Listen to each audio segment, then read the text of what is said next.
everyone, welcome back to the Mr. Family Vlogs. I hope you all are fine. We are also fine. তো সকাল সকাল চলে এসেছি এয়ারপোর্টে। আজ আমরা যাচ্ছি ব্যাঙ্গালোরে। খুব সাডেনলি আমাদের প্ল্যানটা হয় এই এক সপ্তাহ আগে, আর এই এক সপ্তাহ পরে আমরা আজ যাচ্ছি। আমি অনেক দিন হলো কিছু ইউরোলজিক্যাল ইস্যুসে ভুগছি, তাই এবার আমার ট্রিটমেন্টের জন্যই ব্যাঙ্গালোর যাওয়া। এয়ারপোর্টে ঢুকে যা যা ফর্মালিটিস বাকি ছিল আমরা সবই করে নিয়েছি, বোর্ডিং পাসও নিয়ে নিয়েছি। এবার কিছুক্ষণ ওয়েট করার পালা, তারপরে আমরা ফ্লাইটে উঠে যাব। আমাদের ফ্লাইট হলো ইন্ডিগো, আর আমাদের ফ্লাইট টাইমিং ছিল 11:40। যা যা ফর্মালিটিস ছিল সেগুলো আমরা কমপ্লিট করে এখন আমরা উঠে পড়ব ফ্লাইটে। এই যে আমরা উঠে পড়েছি ফ্লাইটে, আর নিজেদের জায়গা মতন বসেও পড়েছি। এখনও ফ্লাইটটা ছাড়েনি, সবাই নিজেরা নিজেদের জায়গায় বসছেন। সবাই নিজেরা নিজেদের জায়গায় বসে পড়েছে, আর আমাদের ফ্লাইটটাও এখন ওরা শুরু করে দিয়েছে। আমার কিন্তু প্রতিটা স্পেশাল অকেশন বা কোনো ট্র্যাভেল এসবের ভিডিওস করে ক্যাপচার করে রাখতে ভীষণ ভালো লাগে। এটা আমার একটা শখই বলতে পারেন। তাই আমি ঠিক করেছি, এখন যখন আমার একটা ইউটিউব চ্যানেল আছেই, আমি এখন যেখানে যেখানে ট্র্যাভেল করব বা যেই স্পেশাল অকেশনগুলো আমি অ্যাটেন্ড করব, আমি কিন্তু ভিডিওস বানিয়ে মেমোরি ক্যাপচার করে রাখবো। 2019-এ লাস্ট ফ্লাইটে উঠেছিলাম, তখন গেছিলাম রাজস্থানে।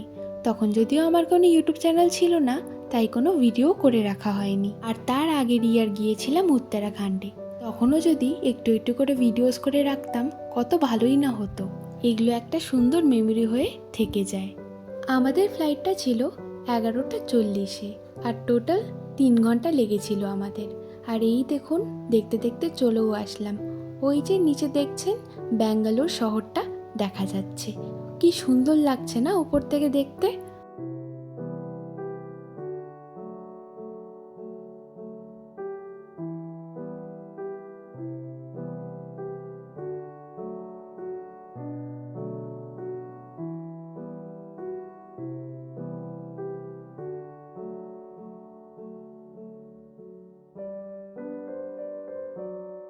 ফ্লাইট থেকে বেরিয়ে পড়েছি, আমরা এখন এসেছি ব্যাঙ্গালোর এয়ারপোর্ট টার্মিনাল 1-এ।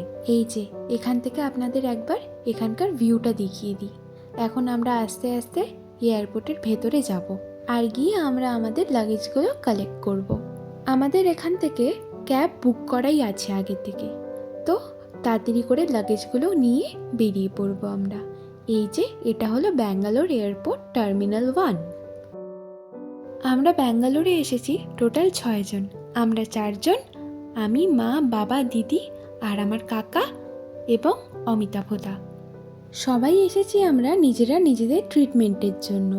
আর যদি সময় থাকে আমরা এখানকার কিছু কিছু ফেমাস প্লেসেস ঘুরেও নেব, আর সেগুলো আপনাদের সাথে শেয়ারও করব। আমরা সবাই বেরিয়ে গেছি এয়ারপোর্টের বাইরে। এখন আমরা ওয়েট করছি আমাদের সেই বুক করা ক্যাবের জন্য। যদিও সেটা বেশি দেরি করেনি, একদম ঠিক মতন ঠিক টাইমে চলেও এসেছিল। আর এই যে দেখুন এয়ারপোর্টটা। বেরিয়ে গেলাম আমরা এয়ারপোর্ট থেকে, আর ব্যাঙ্গালোরের রাস্তাঘাট কিন্তু বেশ সুন্দর। তখন দুপুর 3টে কি 3:30 মতো বাজে, কিন্তু বেশ রোদ ছিল, তখন বেশ গরমই লাগছিল। আমরা যেহেতু অনেক সকালে বেরিয়েছিলাম, তাই তখন আমাদের সবারই খুব খিদে পেয়ে গিয়েছিল।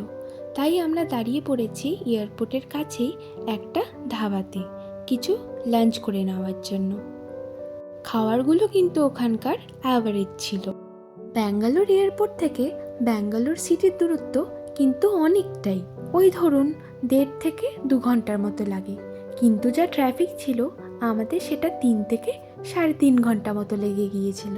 আমাদের বাগডোগরা থেকে ব্যাঙ্গালোর আসতে যতটা না খাটনি হয়েছিল, তার থেকে অনেক বেশি খাটনি হয়েছিল ব্যাঙ্গালোর এয়ারপোর্ট থেকে ব্যাঙ্গালোর সিটি আসতে। এখন বাজছে বিকেল 6টার মতো, কিন্তু এখানকার রোদ দেখে কেউ বলবে না যে বিকেল 6টা বাজে। এখান থেকে পৌঁছতে আর মিনিট 20 মতো লাগবে। আর এই যে আমরা পৌঁছে গেছি নারায়ণা হসপিটালের সামনেই। আজকের রাতটা আমরা এই হসপিটালের সামনেই কোনো একটা হোটেল বুক করে কাটাবো। যেহেতু আমাদের যাওয়াটা সাডেনলি প্ল্যান হয়েছিল, তাই আমরা একটা বড় ভুল করে ফেলেছিলাম, সেটা হলো হোটেল আগে থেকে দেখে বুক না করার। আর এই ভুলটা করার জন্য কিন্তু আমাদের অনেকটাই প্রবলেম ফেস করতে হয়েছে। ফার্স্টে যে হোটেলটা পেয়েছিলাম সেটা খুবই আনহাইজিনিক ছিল, স্পেশালি মেয়েদের থাকার জন্য। হোটেল খুঁজতে খুঁজতেই আমাদের অনেক সময় লেগে গিয়েছিল। অনেক খোঁজার পর আমাদের পছন্দ মতো এই সেম এরিয়াতেই আমরা এই হোটেলটা পেয়ে গিয়েছিলাম। আর পেয়ে যাওয়ার সাথে সাথেই আমরা এটা বুক করে নিই এক রাতের জন্য। আমরা এখানে 2টো রুম বুক করেছিলাম, একটা মা আর বাবার জন্য আর একটা আমার আর দিদির জন্য। এটা হলো মা আর বাবার রুম, আর এইটা হলো আমার আর দিদির রুম। এই হোটেলটা তাও আগের হোটেলের থেকে অনেকটাই বেটার। আমরা কিন্তু আগের ওই হোটেলটাতে একটা ডিলাক্স রুম অলরেডি বুক করে ফেলেছিলাম। সেটার যেহেতু পেমেন্টও করা হয়ে গিয়েছিল আর ক্যান্সেলও করা সম্ভব ছিল না, তাই কাকা আর অমিতাভদা ওই হোটেলটাই থেকে গিয়েছিল জাস্ট এক রাতের জন্য। ফাইনালি আমরা এখন চলে আসলাম ব্যাঙ্গালোরেরই একটা হোটেলে। এটা হচ্ছে নারায়ণা হসপিটালের সামনেই একটা হোটেল। হোটেলটার নাম হোটেল আদিয়া। তো যাই হোক, সকাল 8:30 কি 9টার মধ্যে আমরা বেরিয়ে গিয়েছিলাম আমাদের বাড়ি থেকে। তারপরে ওখান থেকে এয়ারপোর্ট যেতে যেতে যতক্ষণ লাগে, তারপরে ওখান থেকে ব্যাঙ্গালোরে আসলাম। ব্যাঙ্গালোর এয়ারপোর্ট থেকে এখানটা সিটিতে আসতে অনেক সময় লাগলো। যে ট্রাফিক ঠেলতে হলো অনেকটা সময়, প্রায় 3 ঘন্টা মতো আমাদের আজকে লেগে গেল। তারপরে আসার পরে একটা যেটা খুব সমস্যা হলো সেটা হলো হোটেল পাওয়া নিয়ে। প্রথমে একটা হোটেল পেলাম, একদমই হাইজেনিক না, খুবই নোংরা হোটেলটা। তো একটা রুম আমাদের বুক করে নেওয়া হয়ে গেছিলো অলরেডি, তো ওটা তো আর ক্যান্সেল করা যায় না। তো ওখানে কাকা অমিতাভদা ওরা বললো আজকে ওখানে থেকে যাবে। আর যেহেতু আমরা 3জন মেয়ে আছি, আমাদের একটু হাইজিনটা মেনটেন করতেই হবে। তো আমি, মা, দিদি আর আমাদের সাথে বাবা, আমরা 4জন মিলে এটার সামনেই হোটেল আদিয়া বলে একটা হোটেলে চলে আসলাম। এখানকার রুম ওখানকার তুলনার থেকে ফার বেটার। আর আজকে রাতটা এখানে কাটাই, তারপরে দেখা যাক কালকে কোথায় যাওয়া হয়। এখনও সেভাবে ডিসাইড করা যাচ্ছে না যে কোথায় যাব, কোথায় ট্রিটমেন্টটা ভালো হবে, সেটাই একটু রিসার্চ করা হচ্ছে। কোনো রকম আজকে রাতটা এখানে কাটাই। সবাই ভীষণ টায়ার্ড আর শরীরটাও তার সাথে খুব খারাপ লাগছে। তো যেমনটা শুনলেই, এবার হোটেল বুকিং নিয়ে আমাদের একটা বড় মিস্টেক হয়ে গিয়েছিল। যদিও এটা এক রাতের জন্যই, আমরা কালকে অন্য কোথাও সবাই মিলে শিফট হব। এখন রাত 9:30 10টা মতো বাজে, আর আমরা এখন চলে এসেছি আমরা যেই হোটেলে আছি সেই হোটেলেরই বাইরে একটি ক্যাফে কাম রেস্টুরেন্টে ডিনার করতে। আর এখানকার সব খাবারই কিন্তু ছিল পিওর ভেজ। ফ্লাইট থেকে নেমেই আমরা কেউই যেহেতু ভালো করে খেতে পারিনি ও বেলা, তাই এই বেলা আমাদের কিন্তু ভীষণই খিদে পেয়ে গিয়েছিল। আর আমরা সবাই খোঁজ করছিলাম একটা ভালো খাওয়ার জায়গার। আর ফরচুনেটলি আমরা এই জায়গাটি পেয়েও গেলাম, আর সেটি আমাদের হোটেলের একদম বাইরে।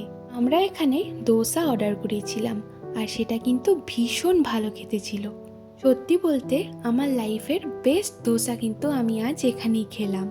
আর এখানে কিন্তু ইডলি, ছোলে ভাটুরে, বিভিন্ন ধরনের সুইটস অনেক কিছুই পাওয়া যাচ্ছিল। আর ইভেন রাইস আইটেমসও ছিল, সেটা কিন্তু ফার্স্ট ফ্লোরে। আর এখানে কিন্তু অনলি সেলফ সার্ভিস অ্যাভেলেবেল। আমাদের খাবারগুলোও কিন্তু এনারা এখন সার্ভ করে দিল। আজ সবাই তাড়াতাড়ি খেয়ে নিলাম, কারণ সকালে সবারই হয়তো কিছু কিছু ব্লাড টেস্ট করাতে হতে পারে। আর সবাই এই বেলা খুব তৃপ্তি করেই খেলাম।